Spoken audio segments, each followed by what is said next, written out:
I'm Jocelyn Brumbaugh, the founder of Build and Partners, and we are here today with our March installment of Brand Building in 15 Minutes, where we take law firms' biggest marketing and operational challenges and tell you how you can make meaningful change on them in just 15 minutes. Today's topic is a lot less fun than our normal brand building topics, but it's something we inevitably have to face: how to communicate the news when an attorney passes away. It's a hard, emotional topic, and when you're close to the person, it's challenging to think objectively about the audiences and the places the firms need to communicate, think about the tone and the best words to convey that loss. So we're going to get into that in just a minute. But first, you know us, we are Build and Partners. We do marketing strategy for law firms and only law firms. And our team has years of experience working for law firms, so we get it. We know how to move the needle on marketing and business development and communications initiatives within the partnership model, because we work with law firms from the AmLaw 10 to premier boutiques. And if you're in Chicago, like my colleague Sara Goddard and I are, you know that it's voting season. It's always voting season in Chicago. And we could use your help. We would appreciate your vote. Buildin is up for the National Law Journal's Best of the Midwest in 2 categories. We're going to drop the link into the chat. So if you wouldn't mind voting for us, we would appreciate your support.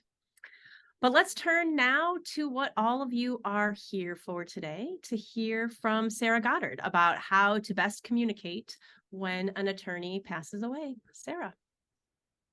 Thanks, Jocelyn. So when a firm loses a lawyer or any valued team member, there are many different elements that need to be considered and handled. One of those being how best to communicate the passing. In the next few minutes, I'm going to show you how your firm can best communicate with internal and external audiences upon learning of an attorney's passing.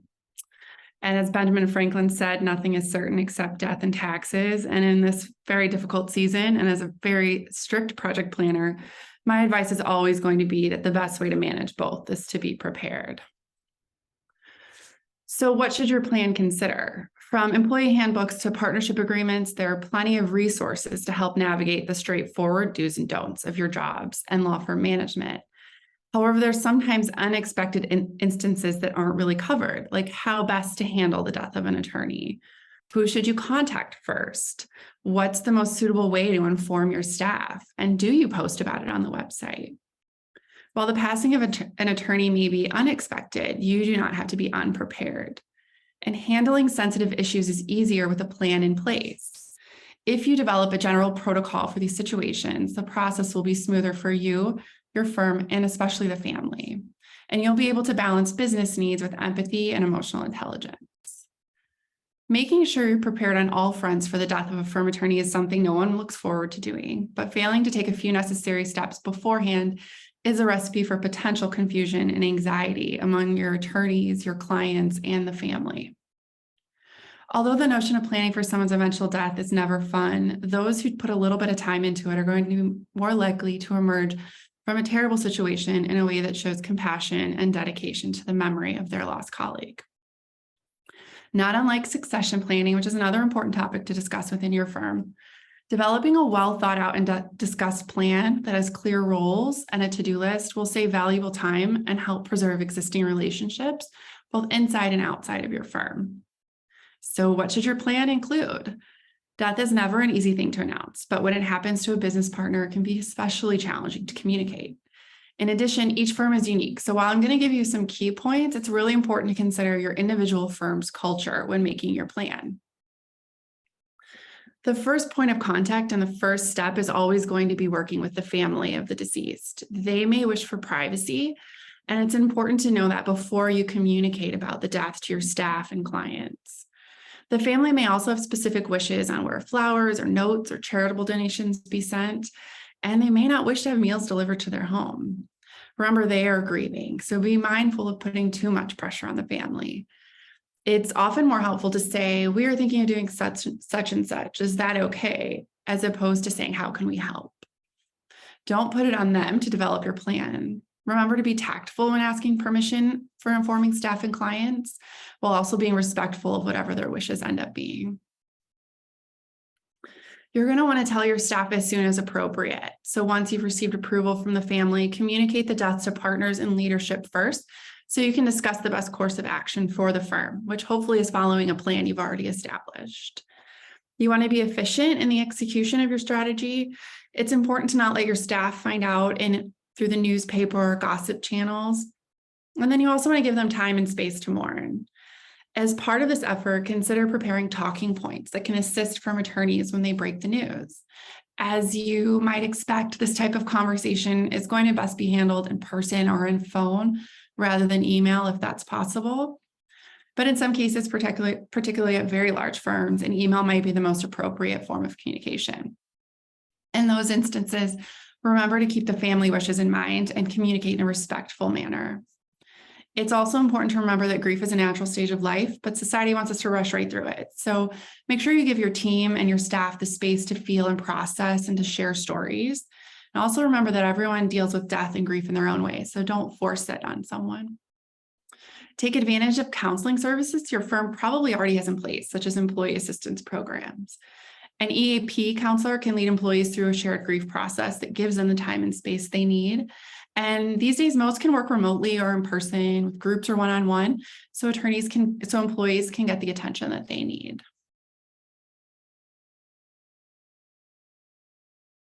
Step 3 is to contact clients. Written correspondence may be best to reach multiple clients at once, but in the interest of time, particularly if you're trying to alert clients to information about arrangements, you can send an email rather than mailing a letter. Either way, it's important to be sensitive and to reassure and inform clients about potential changes.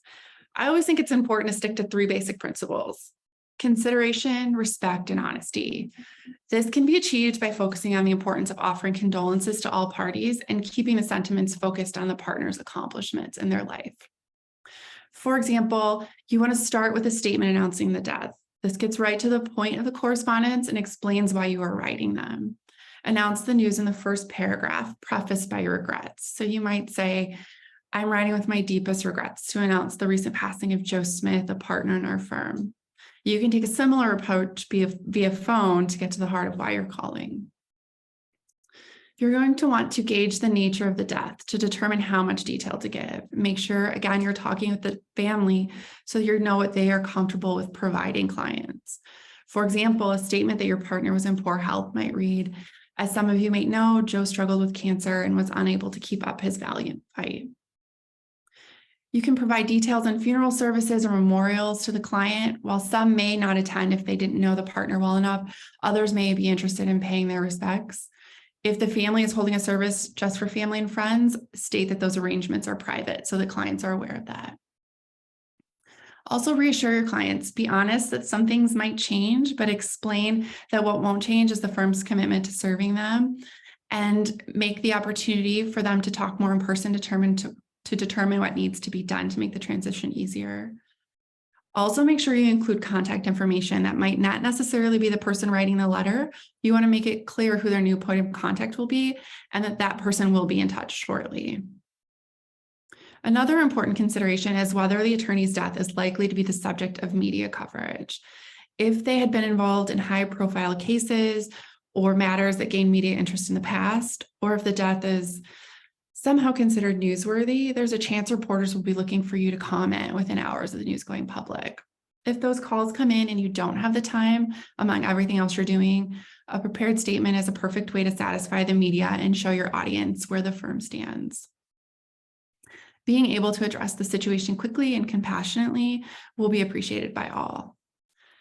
It can be extremely stressful to cope with the sudden death of a prominent partner who in most cases was more than just a colleague, while at the same time being asked to respond to the family and reporters and other firm attorneys and clients. The resulting stress can be largely managed by laying the groundwork before that day arrives. You can also post the news on your website and social media channels. Once staff and clients have been informed, and again with the blessing of the family, make a tasteful announcement on your website and social media. Consider adding a remembrance page on the news section of your website if you have one. Also, don't immediately erase the attorney from your website. You can add an in memoriam header to their online biography and keep it active for a certain amount of time, typically a month or 2. You're going to want to consider making sure that the attorney's online presence, so their biography in no way indicates that they're still practicing law, though, which is why the in memoriam header or an added line at the top of their biography is important to add. Consider making a social media post to address the death and to provide additional information or links to arrangements. And we always like to include a nice personal photo. Again, this is only with the approval of the family. It is important to note that at some point you're going to want to remove that bio and in memoriam content. Lately, we've been seeing firms with some of this information active for several years. And at that point, it's not really serving a positive goal and it could create issues. You want to make sure that you've addressed who's going to monitor the attorney's email for important incoming messages and how long their address might be active. Make sure you set up emails to automatically forward to someone within the firm and also set up an automatic reply that addresses what has happened and provides a contact. There's an example on the screen there. You're going to want to consider a similar voice mailbox messaging or have their phone routed to another party who's prepared to respond appropriately. Another key tip is to make sure your receptionist knows how to direct calls, whom to direct calls, and what they should be saying if they do receive questions. After the initial days and weeks of communicating the death have passed, there are still some additional mundane issues that need to be resolved. As people are usually focused on their grief coupled with the important initial communications, these sometimes get neglected or completely forgotten. Including them as part of your overall plan will help smooth the transition and prevent wasted time and money that come with trying to play catch up later on. So it's important to remember that most lawyers have online bios on online directories or with legal networks or certain awards. So make sure you have a plan and a checklist in place for how you will contact these outlets to get the information updated or removed in the future. And in addition to reassuring everyone that the firm will move forward, you also might want to consider an homage to the lawyer. Taking this extra step beyond relaying just the news will confirm for your important audiences the respect and admiration that was shared by everyone at the firm. Consider memorializing the individual with a dedicated conference room or an internal award within the firm. If the attorney regularly organized a specific event, you can name it after them. You might want to place an advertisement in the state or local bar journal, a local newspaper, or other publication that would be seen by those who know your firm and the lawyer. Another great thing to do is to establish a scholarship in the attorney's name at a school they attended or a school that they supported. Again, be sure to get the blessing of the family. And remember that timing is everything. An advertisement or scholarship that shows up 6 months or a year after an attorney has passed looks like an afterthought. Doing the same thing quickly can be viewed as thoughtful proof of the firm's respect and admiration for the attorney. In addition to properly and respectfully communicating the death of an attorney, there's some key legal considerations to remember. It's important to look at your state bar association rules for specific consideration and rules that would be applicable in each state. For example, in Illinois, you need to contact the Illinois Supreme Court attorney registration to inform them of the death. That information, along with some additional details on how to handle a lawyer's practice, can be found at the link at ISBA on the screen right now. These are just a few of the things you can do to be prepared when an attorney passes. There are always going to be other unexpected issues that you'll have to confront, which is another reason why it's crucial to be one step ahead and have an established and communicated plan in place. And remember, in these delicate and sometimes unexpected situations, it's important to make every decision based on consideration for the family and those closest to the lawyer. Thank you for your time today. I know this isn't the most fun topic, but my hope is that by thinking about these key tasks now, you can make things a little bit easier for your firm and your attorneys in dealing with difficult situations in the future. And please save the date to join us on Tuesday, April 18th at 11 a.m. Central, noon Eastern Time, when Abby Moriarty will share best practices for writing and pitching byline articles. If you would enjoy our newsletter, feel free to shoot us a note at hello@buildandpartners.com to sign up. Thank you, and we will see you next month.